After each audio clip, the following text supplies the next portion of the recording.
infecciones que no requieren de antibióticos. Son infecciones que la gran mayoría no son bacterianas y las bacterianas suelen resolverse espontáneamente, lo que llamamos infecciones autolimitadas. Específicamente no debemos usar aminoglucósidos, macrólidos, lincosaminas, fluoroquinolonas de tercera generación, ni rifaximina, que como les dije no debe de emplearse, aunque es un fármaco que se mantiene en el tracto digestivo.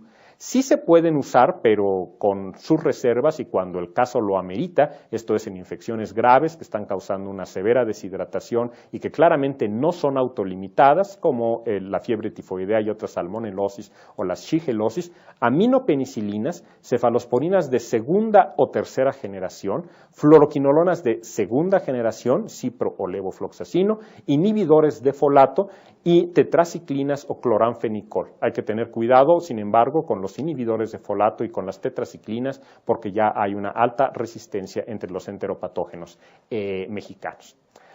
He hablado de resistencia aquí y allá y entonces dediquemos los últimos minutos a ver qué es la resistencia. La resistencia es un incremento en la concentración inhibitoria mínima del antibiótico, que es lo que vemos representado en barras, y pasa de una concentración muy pequeña que es capaz de matar o inhibir el crecimiento bacteriano en las bacterias sensibles a una concentración muy alta. Necesitamos una concentración mayor del antibiótico para tener el mismo efecto sobre las bacterias. Sin embargo, esto debe de también tener un vínculo con el efecto terapéutico, o sea, el incremento en la concentración inhibitoria debe conducir a falla terapéutica. Y es por eso que este brinco de la SIM baja a la SIM alta es un brinco que también debe rebasar la concentración plasmática o tisular del antibiótico para que entonces en efecto conduzca a falla terapéutica. Una bacteria que ha elevado de esa manera su tolerancia a la presencia de antibióticos es la que llamamos resistente. ¿Cómo es que una bacteria logra este brinco?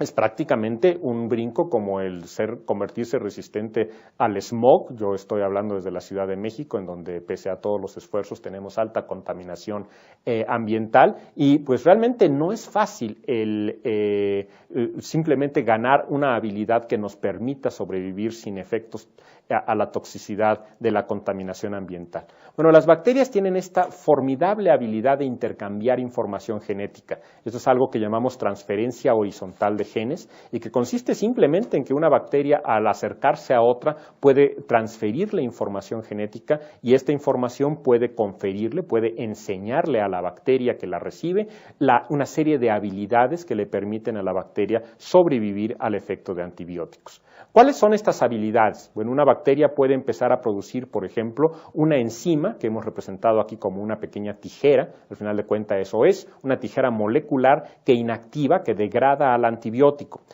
Los ejemplos más conocidos son los beta-lactámicos, que son degradados por enzimas que llamamos beta-lactamasas, y los aminoglucósidos. De las beta-lactamasas hay alrededor de 900 enzimas distintas que tienen esta actividad. Dentro de los aminoglucósidos hay alrededor de 30 o 35 enzimas que inactivan aminoglucósidos.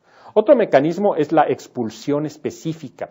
Esto es, podemos equipararlo de alguna manera al vómito. Cuando nosotros ingerimos algo que nuestro sistema detecta como tóxico, se encienden alarmas que nos impulsan a vomitar. Bueno, la bacteria, con todo y que es unicelular, cuando un compuesto tóxico entra a la célula bacteriana, algunos sistemas pueden detectarlo y expulsarlo de la célula bacteriana. A esto le llamamos expulsión específica o eflujo. Los macrólidos o las tetraciclinas son susceptibles a este tipo de mecanismos.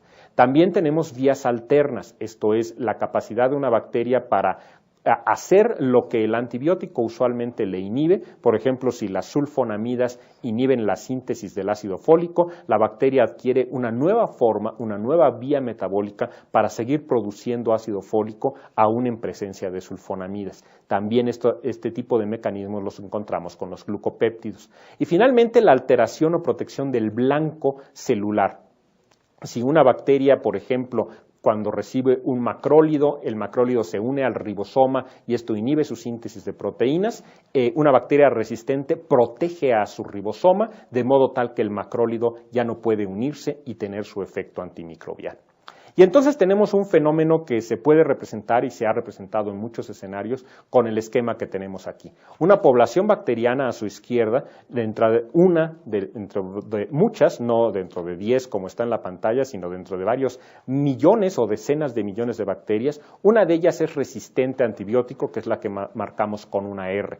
Si le ponemos un antibiótico a esta población bacteriana, eventualmente hemos logrado el éxito terapéutico porque erradicamos al 99.999999% de la población bacteriana.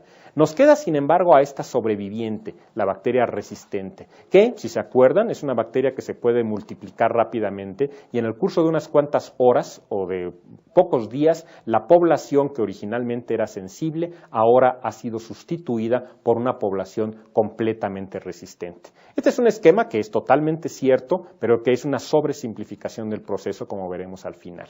Desafortunadamente, este brinco que hemos representado con solamente las dos barras en los extremos, de una sensibilidad completa a una resistencia completa, este brinco, aunque ocurre por los fenómenos de transferencia genética horizontal, también puede ocurrir de manera gradual y podemos tener a bacterias que van respondiendo a variaciones de su entorno y estas variaciones pueden hacer que lentamente vaya disminuyendo su susceptibilidad a los antibióticos. Estas bacterias las seguimos mientras estén por debajo de la raya roja de la concentración plasmática o tisular, las seguimos considerando sensibles para efectos de laboratorio de microbiología, pero lentamente o en algunos nichos especiales estas bacterias pueden al final de cuentas causar falla terapéutica. Esto es, si los antibióticos no alcanzan concentraciones adecuadas, ya sea porque el antibiótico sea de baja calidad, porque hayamos elegido una mala dosis o porque simplemente el paciente, sobre todo en adultos, el paciente sea un paciente de muy alta talla o muy alto peso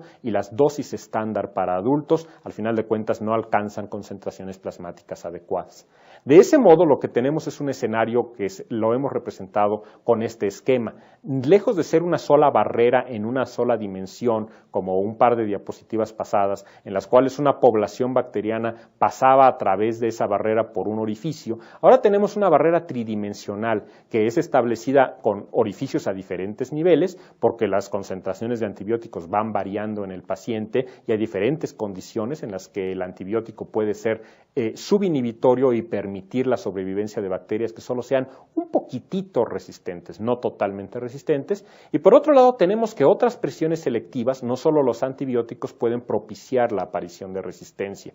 Y entonces tenemos que cosas como el abuso de los desinfectantes, tenemos una epidemia de desinfectantes caseros, los jabones para las manos, todos tienen un desinfectante que se conoce como triclosan y que no tiene ninguna ventaja, no representa ningún beneficio para el usuario, pero que sí ha demostrado propiciar la aparición de bacterias resistentes. Tenemos que algunos contaminantes ambientales, el ozono, los iones metálicos pesados, pueden propiciar la aparición de bacterias multiresistentes. Y luego, estas bacterias las liberamos al ambiente y se intercambian genes entre sí. Este escenario pues, nos pone de manifiesto que antibióticos el uso de antibióticos es sin duda la principal, pero no la única de las causas de la emergencia de resistencia bacteriana. De modo tal que tenemos que usar los antibióticos prudentemente, pero también tenemos que cuidar de estas otras presiones selectivas que pueden estar propiciando involuntaria e indirectamente resistencia bacteriana. Con esto concluyo esta primera sesión en la cual lo que les he querido transmitir es un repaso de cuáles son los tipos de antibióticos, de cuáles son los mecanismos generales de acción y los mecanismos generales de resistencia. Recordarles en este contexto que los antibióticos son fármacos sociales que afectan no solo al paciente, sino que afectan a la comunidad precisamente por la aparición de resistencia y que es necesario usarlos de una manera muy prudente, balanceando con cuidado el beneficio del paciente en lo individual y el riesgo que la colectividad sufre cada vez que prescribimos antibióticos. De ese modo, pues en las pláticas subsecuentes